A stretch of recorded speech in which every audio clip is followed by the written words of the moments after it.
The emergency broadcast alert pierced through my living room at exactly 3:47 a.m., jolting me from a restless sleep on the couch. Emergency broadcast system. Immediate lockdown order.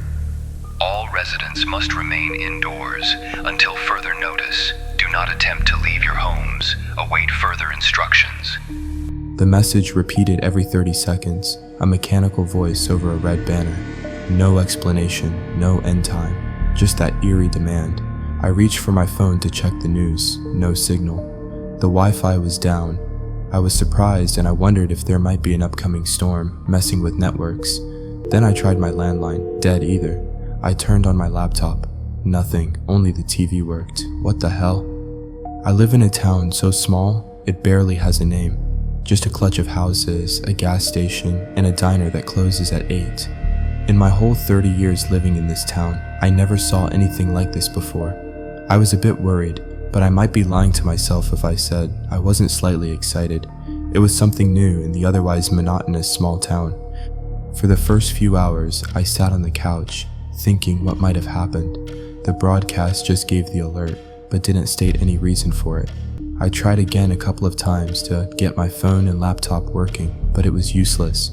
After a while, I peeked through the windows. My heart skipped a beat. A few of my neighbors were standing in the streets, perfectly still. Some looked up at the sky, necks craned unnaturally far back. I was about to call them out, thinking why they haven't followed instructions. But when I looked more, I realized the horror unfolding. Mr. DeWitt from next door was sitting on the curb, rocking slightly, humming to himself. His eyes, they were hollow, black and wet like empty sockets. All of them had black hollow eyes. I pulled the curtains and staggered back, scared the hell out of this world. I sat back on the couch and tried a few more times to make contact. Morning came. I didn't sleep at all. I looked out the window again, and the people were still there. I don't think they have moved an inch. They are in the exact same place, in the exact same position the last time I saw. At noon, the broadcast changed for a moment. The screen flickered. Then, just for a second, the screen went dark before switching to what looked like a grainy video feed. A man sat in a dimly lit room, lit only by candlelight, whispering into the camera. If you can see this, still alive. The others, not anymore. He looked wild, pale, eyes darting around, like he was being watched. They are not zombies, at least not the movies. They're part of something. Then the feed was cut out. The emergency broadcast returned, looping as if nothing happened. I don't know what to make of it. Was it a pirate signal? Some madman? A warning? That night, I watched from the window again. Mr. Grayson, the town mechanic, had been standing on his porch for over 24 hours, staring at the sky. Now, slowly, he was tilting his head, downward, toward me. I ducked, heart thundering. I dared to peek again. He was facing my house, smiling. For 3 more days, I lived off canned beans in fear. The emergency message still looped on the TV. Phone still didn't work.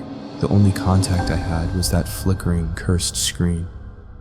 The sun doesn't come up anymore, or the clouds are so thick the light cannot pierce through it. Couch has been my bed and dining table for a while now. I was randomly flipping channels aimlessly. I found him again, the candlelit man. This time, he looked worse. He was whispering faster, sweating, shaking. They are not zombies, at least not the movies. They're part of something. It uses them. It's through them. The sky. No, don't look up. The screen crackled and switched back to the emergency broadcast again. I hadn't dared to look up since it began, but curiosity gnawed at me. What was in the sky? What were they looking at? On the 5th day, looking out the window, I noticed there were dozens now, more than before, all standing motionless, all looking straight up at the sky. I spent a few more days, locked up in my house, trying everything to make contact or get network on any of my devices. My food supply is running out. Faster than I thought, so I've switched to having meals, only one time of the day. It might seem I'm stupid not trying to run off from my house, but I noticed a few of my neighbors being taken by the mob in the streets. Nah, I ain't risking that. I live in hope that some help is coming. The TV still loops the message. but the candlelit man hasn't returned. Sometimes in the static between the signals, I see his face, screaming, frozen mid-word. I don't know how many days have passed. Since the start of this, my food supply is all over, and it's been 2 days since I have eaten anything.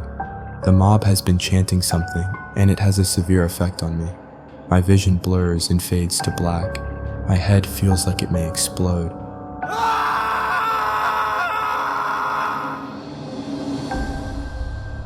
The chanting sounds soothing to me now, like a melody from the heavens.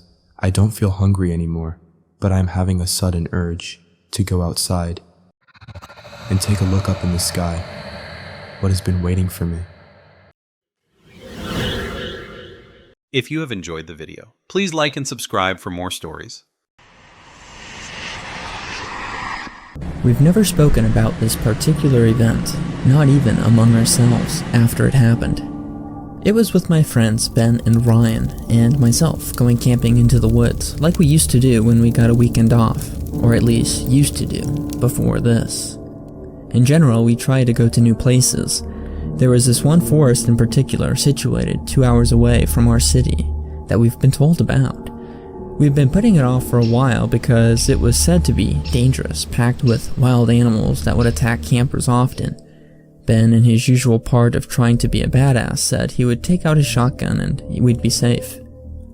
Ryan was a bit of a wimp, but he agreed, so we drove there as soon as we were able to when we had a free weekend. We got there by mid-afternoon. After we set up camp and the night was beginning to set in, we decided to go out for a walk. We secured our stuff and Ben took out his shotgun in case any animals approached us, and we started following a small path that got deeper into the woods. Walks in the dark like these would always relax me, but this time I was starting to feel uneasy. Something was off. About half an hour of walking, we started to hear noises getting closer to us. They sounded like footsteps of several big creatures closing in on us, but to this day I swear I could also hear soft whispers beneath the noises. Feeling like cornered animals, in total panic, we began running back through the path that we had come on. During this, I somehow lost Ben and Ryan, and we could not even see their flashlights in the distance. I kept on, running crapless.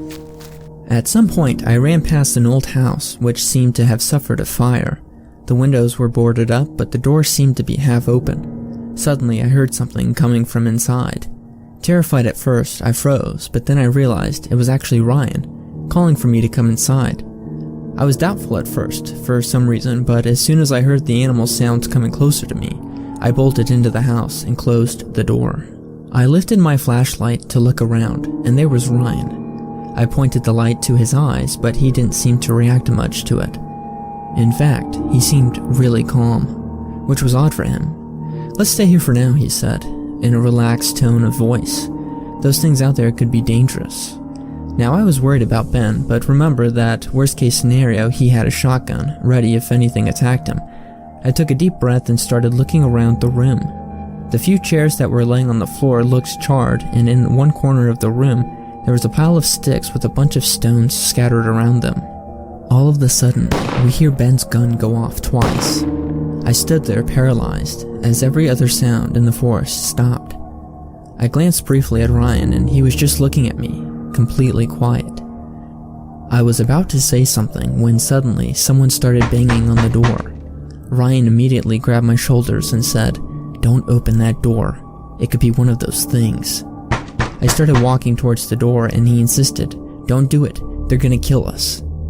This really unsettled me, but I was afraid it could be Ben, who had just shot one of those wild animals and was looking for shelter. I grabbed on the metal door handle and took a deep breath, and as Ryan was still talking behind me, I opened the door. A cold chill ran down my spine. Standing there in front of me was Ryan. It didn't sink in at first as he was saying, "Hey man, did you hear Ben's gun go off too? I think we needed to find him and get the hell out of there." I babbled something incomprehensible and slowly turned around, pointing my flashlight all over the room. Nobody was there. When the light reached the corner of the room, I realized what I had been looking at earlier. It was a pile of bones, and around them, forming a circle, were a bunch of skulls. Human skulls. We ran off as fast as we could and found Ben near the campsite. When he saw us, he was pale and did not say a word. We got in my truck and drove off, and we left the place, leaving all of our stuff behind. On the way back, after a long silence, I asked Ben what he shot at. Some of those things came from behind in the trees and attacked me. I shot them down. Ben, what were those things? It was you guys. I killed you both back there. The rest of the way back, nobody spoke a word. We never saw Ben again.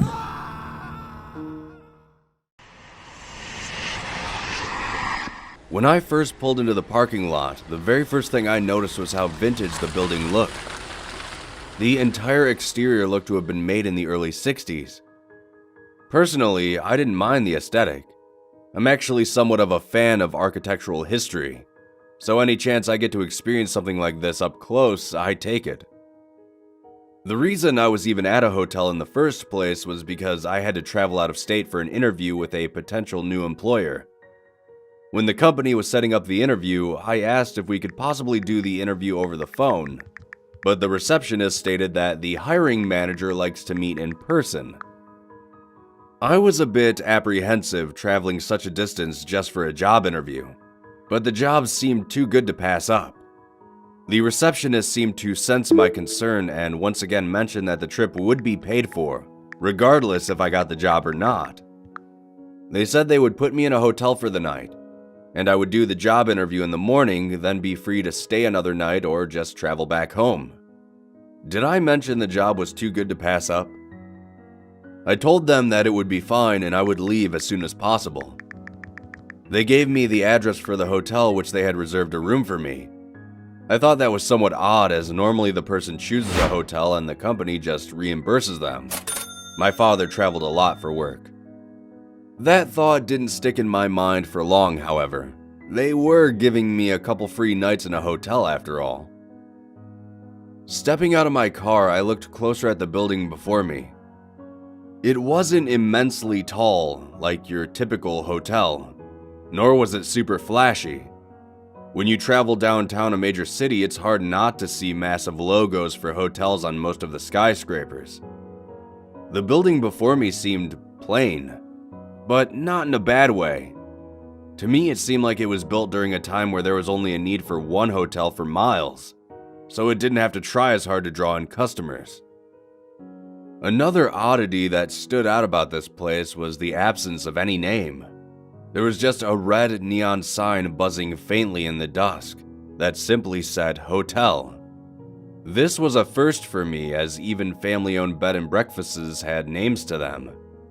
Ironically, the directions I were given by the company was just an address, and the word hotel, which was quite fitting. I walked up to the front door with my bag slung over my shoulder and I turned the handle. The door creaked as if it hadn't been opened for a very long time. The creaking echoed through the lobby and up the adjacent stairwell. As I stepped inside, the dull yellow light bulbs on the walls struggled to illuminate every part of the lobby. It made me think that I was standing on a giant Winnie the Pooh. As I stared at the decorum, my attention was turned to a voice of a young woman saying, "May I help you?" I looked over and saw a woman sitting behind a faded brown counter. I quickly shuffled over to her and told her that I had a room reserved. She asked for my name and I gave it to her. She then told me to wait a moment while she looked me up, but I noticed that there weren't any computers that I could see. It was possible she could have been using a tablet or something, but just as I craned my neck to see over the counter, she placed a small brass key with a tag on it right in front of me. She told me my room number and pointed to the stairs. The whole interaction was strange, but I tried not to think of it as I thanked the woman and headed up the stairs. When I arrived at my door, I began to feel a strange sensation. I know it sounds odd, but it felt like overwhelming anxiety was washing over me. Almost as if I was about to address thousands of people with nothing prepared. I was nervous, but couldn't find a reason as to why. I put the key in the door and opened it. The room was just as plain as the building itself. It had one small bed, a small nightstand with an old telephone resting on top of it. A small alarm clock sat next to the phone. There was a small bathroom next to the front door. Though, I'll be honest, I'm not entirely sure how they fit a sink, shower, and a toilet into this tiny room. I nearly had to stand on the toilet just to close the door. There was a small window opposite the front door that showed the parking lot, and that was about it for the room. Dusk had already come and went by the time I was settled in. Seeing that there wasn't much to do in town and being as late as it was, I chose to just turn in early for the night. There wasn't anything outwardly unnerving about the hotel, but for some reason, I didn't really want to stay any longer than I had to. I set the alarm clock for 7 a.m. the next day and went to sleep. At around 1 a.m., I woke up with the urge to answer nature's call, so to speak, and quickly rushed to the bathroom. After I was finished and washed my hands, I walked back over to the bed, but that's when something caught my eye. At the bottom corner of the nightstand, sticking out of it was the corner of a piece of paper. My curiosity overcame me even in my groggy state, and I leaned down to fish the paper out. I got up from the bed and switched on the light from the room and glanced down at the paper. What I read disturbed me, and I'm not entirely sure what to make of it. Whoever wrote this letter had used a red pen and wrote so rapidly that it was hard to read some parts. But I will now transcribe as best I can the contents of this letter. It's been an entire month since I arrived. I have become trapped in this place, held against my will by some unknown force. This may sound like a work of fiction, some story made up to entertain. I assure you that is not the case. I first noticed the strange occurrence when I first attempted to leave the hotel. I gathered my bag and made my way to the lobby. As I reached for the front door, I found myself waking up in my hotel room. The first 2 times this happened, I considered the possibility of lucid dreaming. Though the more times it happened, the more I considered the possibility of purgatory. It's been a week and I haven't had any contact with anyone. The receptionist is nowhere to be found. The phone has a dial tone, but the moment any number is pressed, the tone stops. I don't get any service on my cell phone, even if I hold it outside of the window. I don't know who or what is keeping me here, but I need to find a way out. Day 14. I've attempted to break into the numerous rooms on my floor, each meeting with the same result. Once the door gives way, I wake up back in my bed. I'm running out of options. Day 16. I attempted to jump from the room window, and upon landing, my legs fractured. The agony I felt for a few seconds halted me from attempting that course again. Day 20. I set the hotel on fire. Didn't work. Not sure what else to do. It's been 25 days in this hellish place, but today was the first time something different happened. Today I saw someone new. He was a tall man standing at the end of the corridor. He wore a black suit with a cloak draped over it. A black top hat adorned his head. I called out to him, but he didn't acknowledge me. I wanted to approach him, but something deep inside of me begged me to avoid him. I listened to my instinct and went back to my room. Day 30. That man I mentioned earlier is now standing outside of my door. His face is inches away from the peephole. I don't want to open the door. I'm scared. If somebody finds this, leave now while you still can. The letter trails off there. Reading this letter gave me a sudden sensation of dread. Something about this place felt off to me, but reading this letter seemed to cement my suspicions. I quickly gathered up my things in the middle of the night, dashed down to the lobby, placed my key on the counter, and walked over to the front door. I hesitated briefly before reaching for the handle and turning it. I thought for sure I would end up like the person who wrote the letter, but the door creaked open once again and I rushed outside. I briskly walked across the parking lot to my car, got inside, and drove home.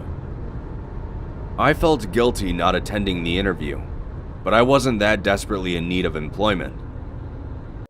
On my trip back home, I stopped at a gas station to fill up my car, and as I stood at the pump, I glanced at the small LCD screen. It flashed today's date, February 20th. That wasn't possible.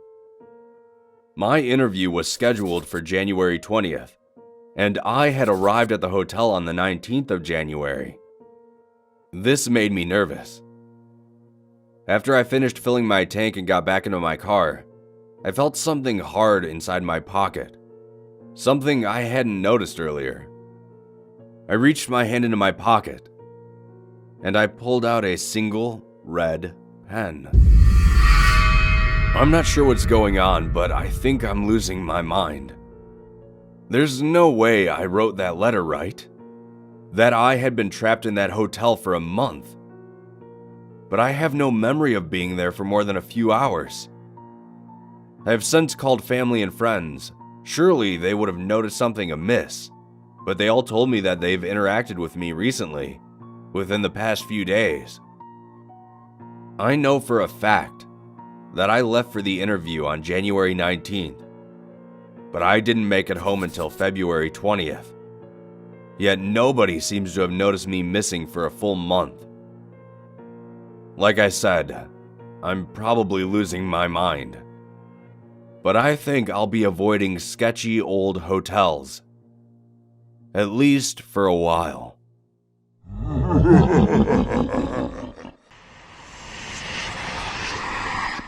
When I replayed the footage, I saw my face outside a tent that night, grinning while I was still asleep inside.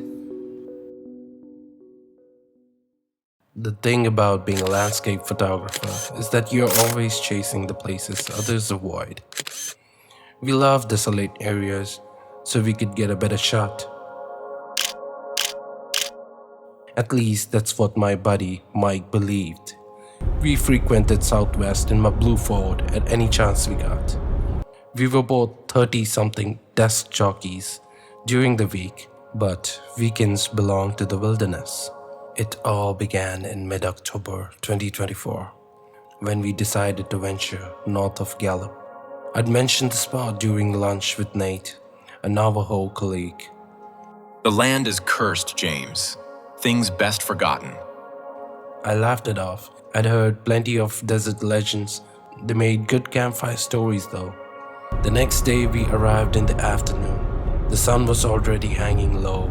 We found a perfect campsite near a massive sandstone arch that jutted from the earth. I set up my tripod to catch the sun rays streaming through it. This is going to be gold for the portfolio. We took many pictures until it was dark. Then heated some chili potatoes on our portable stove. The temperature had dropped drastically, which was typical for a desert night. Up until this point, everything was usual, but now something felt off. The silence was pressing. There was not a single sound, neither from the coyotes nor the critters, just the occasional whisper of wind through the rocks. Ain't you feeling something weird? Besides the fact that my cell service disappeared the moment we turned off the highway? Nah, just another night in nowhere. I fell into a restless sleep. I dreamt of sand slowly covering my body, filling my mouth, choking and suffocating me. Something jolted me awake, a hand gripping my shoulder. It was Mike, his eyes wide. James, someone's outside. I could hear it too. It was steady sound of footsteps, slowly circling the tent. The sound of the boot crunching in the sand. Who's there? Nobody replied. Hey Mike, come out. You have to see this. It was my voice. My fucking voice. Are you playing a stupid prank, James? I swear I will leave you here and get back home. I guess my facial expressions were enough for him to understand it was serious. I unzipped the tent with trembling hands, heart hammering so hard I could feel it in my throat. I looked outside and saw nothing. The footsteps were gone. After a while, we heard a broken rattling laugh, which terrifyingly sounded like my voice. But it felt somewhat hollow, like it was coming from something that had only read somewhere a manual on how to laugh. Neither of us slept after that. We sat wide awake in the tent, taking turns watching the entrance, jumping in every sound the desert made. When the first morning light spilled over the horizon, we practically fell over each other trying to get out of there. Let's just get out of here. Let me get a quick drone shot while we are here. We came all this way. Mike looked at me like I was insane, while I sent my drone up for some aerial footage of the arch. Maybe I needed to prove myself that there was nothing supernatural about the place, just rocks and sand and our overactive imaginations fueled by an old warning. It wasn't until we were safely back, nursing beers in Mike's apartment, that we reviewed the drone footage. The arch looked spectacular from above, but then something in the frame made my blood freeze. At the edge of the rocks was a figure, pale and thin, with limbs too long for its torso, crouched at the top of the stone arch. Its head was cocked at an impossible angle, neck bent nearly backward. The drone had captured it for 3 seconds before the thing moved in a blur of motion. What the hell? I enhanced the image, zooming in on what I could now see was a face. My face. It was wrong. Horribly stretched, hungry looking. I posted the footage anonymously on a paranormal forum that night. Within 24 hours, it was removed. My account was deleted. Sometimes I wonder if Nate knew exactly what was out there. I never got a chance to ask him. He never talks about it. Heck, even Mike doesn't talk about it. But on some windy nights, when I'm alone in my apartment, I sometimes hear laughter outside my window, calling me to come out and see something.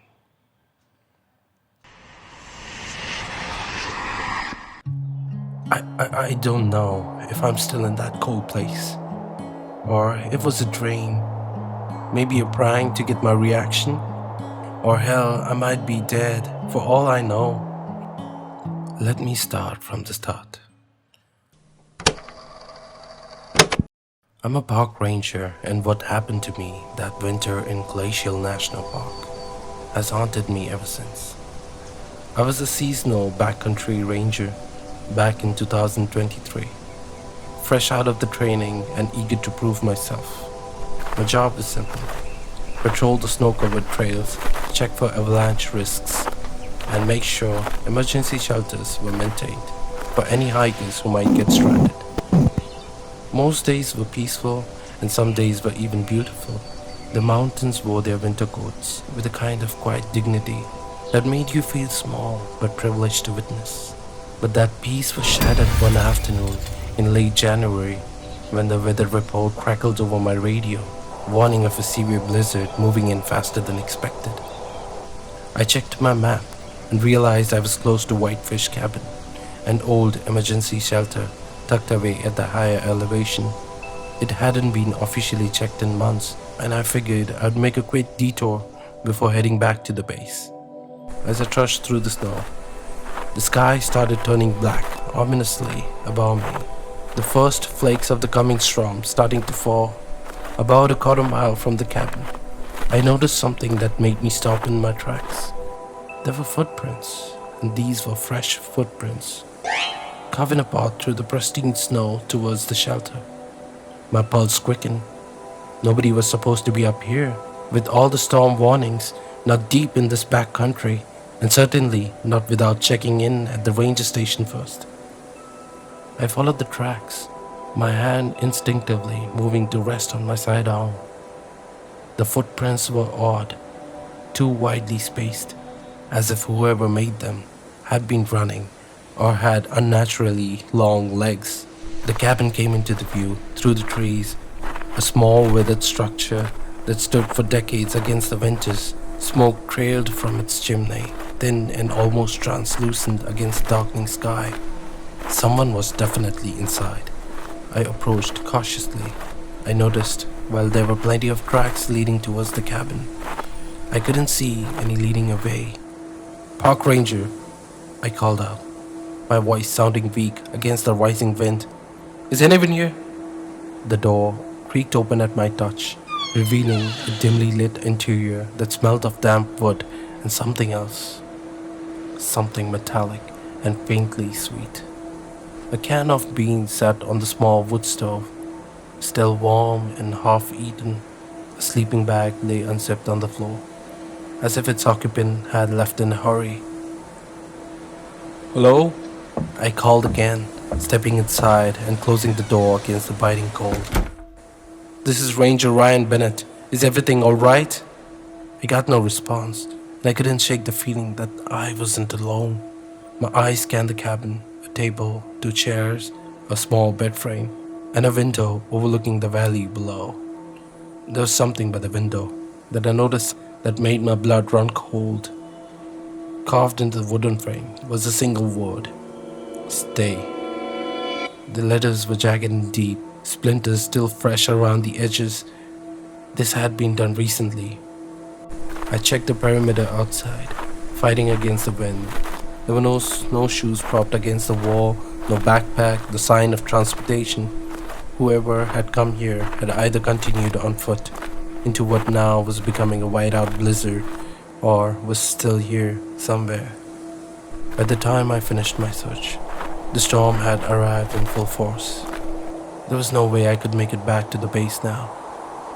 The trail would be buried within the hour. I was stuck here, in this cabin, with the possibility of something trapped here along with me. I radioed in my position, but the storm interfered with the signal. Hey, son. Blizzard is currently moving into the area. Stay. All I could hear was static and fragments of voice. I was on my own.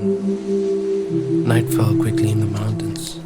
I stoked the wood stove and sat with my back against the wall and listened to the storm rage outside.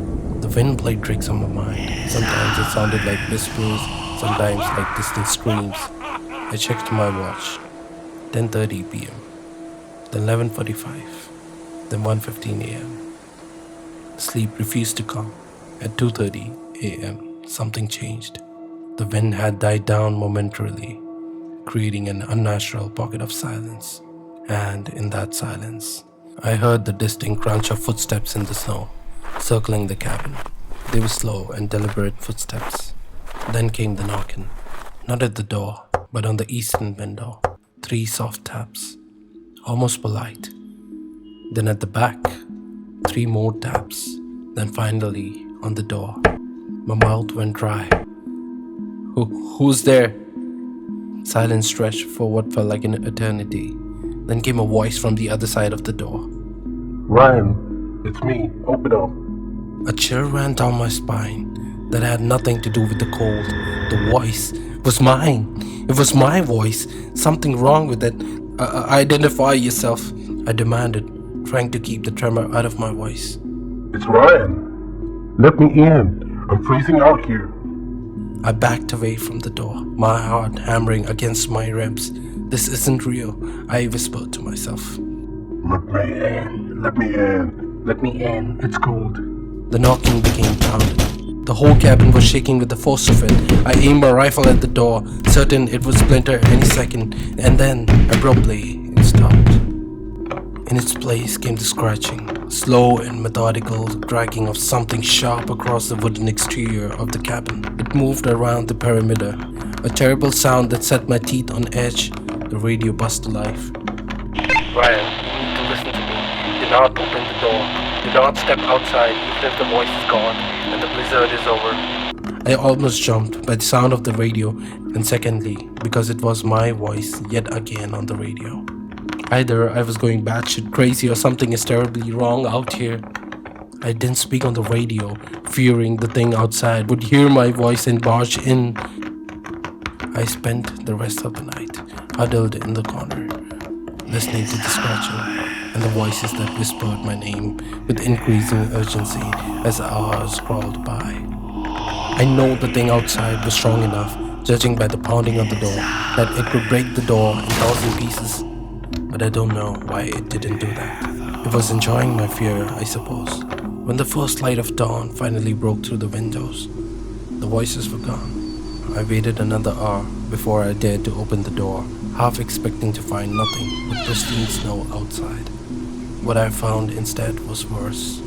The snow was undisturbed, yes, no signs of anything having moved through it during the night. But on every window and across the door itself were handprints, not exactly like human. These were nearly twice the size, with elongated fingers that tapered to points.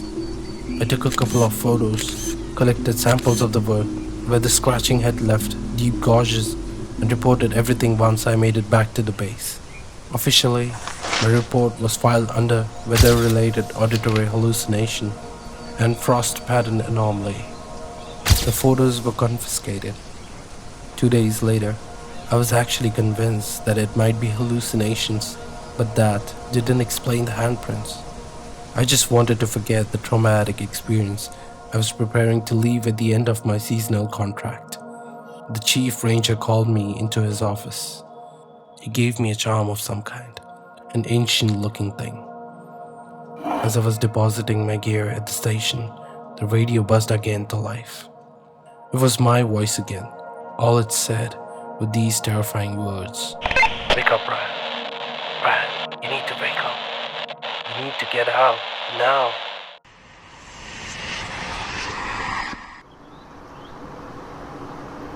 I am a Firewatcher. Upon moving into my station, I found the following pages typed on my desk. I am not the author of the following. I am transcribing exactly what I found. Dated 1989. I've been located here for 185 days, according to my calendar. I'm stationed up in the northwest of the United States with two other guys, Clark and Thomas. 185 days. That's 5 days longer than our stint here should have been. Normally, they rotate us out every 180 days. We were supposed to be picked up by helicopter 5 days ago, but it still hasn't come. I started writing this logbook, journal, whatever, because we're overdue for our evac. Or so we think. Maybe we messed up the calendar somehow. It's possible. Our main radio stopped working on day 179. Get up! I see smoke! Bleary-eyed, I saw Clark standing over my bunk. I could see the orange slits of light reflecting on his torso, signaling to me that it was the early morning. Come on, Teddy, get up! Smoke! Smoke, huh? I said, still half delirious. Yeah, smoke. A really small stream of it, maybe a mile southeast. His eyes were wide and brighter than the sunlight on his uniform. I pulled myself out of the bottom bunk and wandered over towards the window. I didn't even need my binoculars to see the small sliver of smoke creating a shadow in the early sun's light. In 185 days, it's only the second time we've seen a potential fire. For those of you who don't know what a Firewatch tower looks like, it's basically a wooden cabin, elevated about 100 feet in the air. Ours has a staircase that wraps around the structure beneath the cabin. I'm pretty sure other towers use ladders, but that's besides the point. Clark and I bunk up in the watchtower. We have a small little kitchen, our bunk bed, and a 360-degree view of nothing but woods. Thomas sleeps in the tiny little cabin at the base of our tower, which is also where our main office is. Office may be too loose of a term. It's one desk and a typewriter used for typing out reports of what we see out here. I rubbed my eyes and looked over to Clark. All right then, let's go check it out. No way, Teddy. Are you crazy? He replied immediately.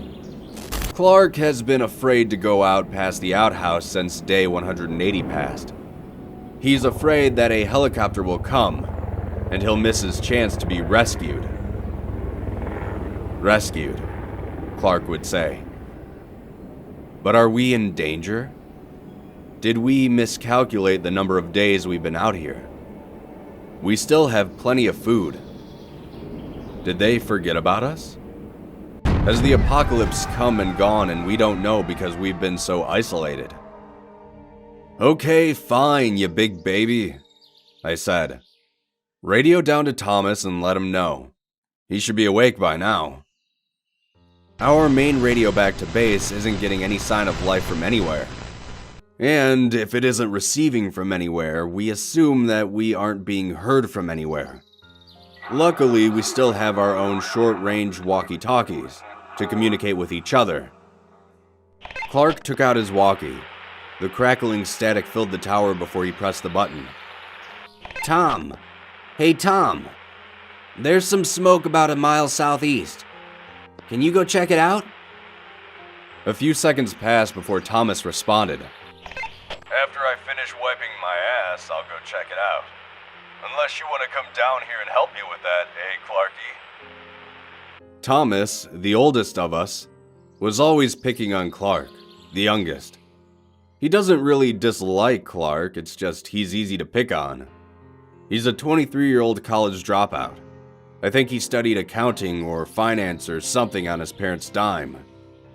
I don't think he left college to be a professional firewatcher.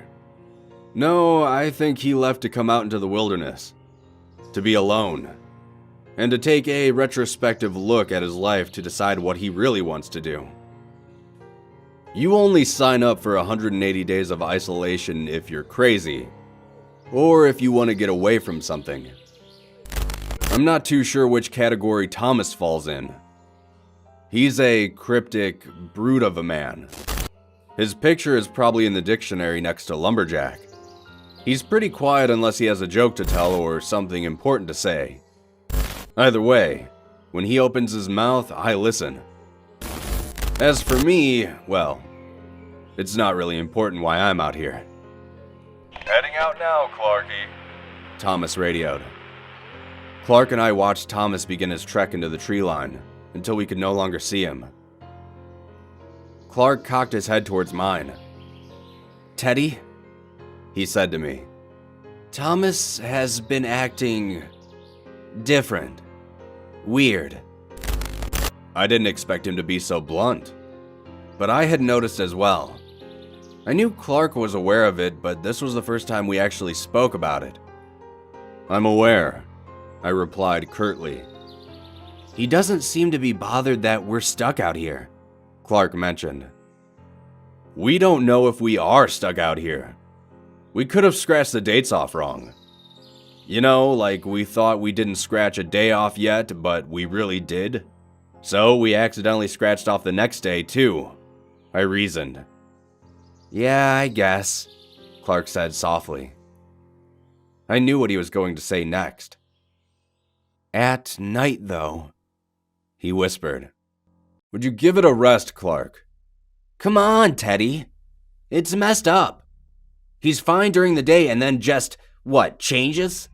Does he have some type of an illness? It happens so suddenly. Maybe he does. So what if the guy goes out at night to stare at trees? I joked. Trees? Stare at trees? Clark questioned. I know you've seen it. He goes out near the tree line and stands there for a while looking out. Sometimes for hours. Maybe he does have a screw loose, and maybe he shouldn't be out here. But I don't think it's the best idea to bring it up to him when we are trapped out here with him, especially if he is insane. Silence fell between us before Clark responded. I didn't know he stares out at the forest, he said to me in a soft voice, and eyes wider than when he woke up this morning. Oh. Wait, what? What were you going to say? At night, he stammered. He comes up the stairs. I looked over to our half-open door leading out into the staircase, letting a cool breeze in. What? What? He comes up the stairs and just looks at us, stares at us through the windows. Thomas left to go check out the smoke about an hour ago. The smoke seems to have vanished, so I figured he handled it. Clark spends his days using our walkie-talkies, trying every station possible to alert anyone nearby. I just watch the forest. It's 11:30 p.m. Thomas isn't back. He left at about 7 a.m. He hasn't answered his radio. Tomorrow will be day 186. We do not know if Thomas is okay, and one of us will more than likely have to go check the woods tomorrow. And since Clark is a big old scaredy cat, it'll probably end up being me. More disturbing, though, is what Clark told me a few minutes ago. And it's the reason I went down to the office to type this. I was leaned back in the swivel chair, spinning slowly, making sure there were no lights or fires in the dark expanse of trees, and wondering where Thomas was. He must have been hurt. Even if he was lost, he'd reply on his walkie. Clark stopped my chair mid-spin and mid-thought. Before I could protest and ask what the hell he was doing, he spoke. "Listen, I need to tell you something I've been thinking about recently. It's eating away at me." I wondered if this had to do with Thomas. "Okay, Clark," I said. "I'm all ears." "Look, it's going to sound crazy," he warned. "I bet I've heard crazier," I said, trying to put him at ease. He took a long yet stuttered inhale, then spoke. "I don't remember coming out here." My facial expression didn't change, and it looked like he was waiting for a reaction, so he repeated what he said once more. "I don't remember coming out here. Do you? Do you remember applying for this job? Do you remember being interviewed? Or even being flown out here?" At first, I was almost amused. Then, as he asked those questions, I froze. I didn't remember. He continued. "You know how I said I decided to leave college? Well, now that I'm thinking about it harder, I don't know if I did. I mean, I must have, right? To be out here? I must have. But all I can remember is my last day of class for the semester, and then I was here. I don't remember anything between coming home after class and meeting you and Thomas." I was listening to Clark, but it probably didn't show. I was still, expressionless, motionless. I couldn't remember coming out here. I've tried, and I'm still trying. Thomas is missing in the woods. Clark and I are losing our minds or something else. Either way, I can't explain it yet. There are more pages scattered about, but I haven't figured out the order yet. Some are ripped, and some are faded beyond recognition. But there is a more pressing and imminent problem at hand. About 30 minutes ago, I met Gary and Harold. We have been stationed out here for the next 180 days. I don't know whether or not to tell them about what I found. And I don't know whether or not to tell them that I don't remember coming out here.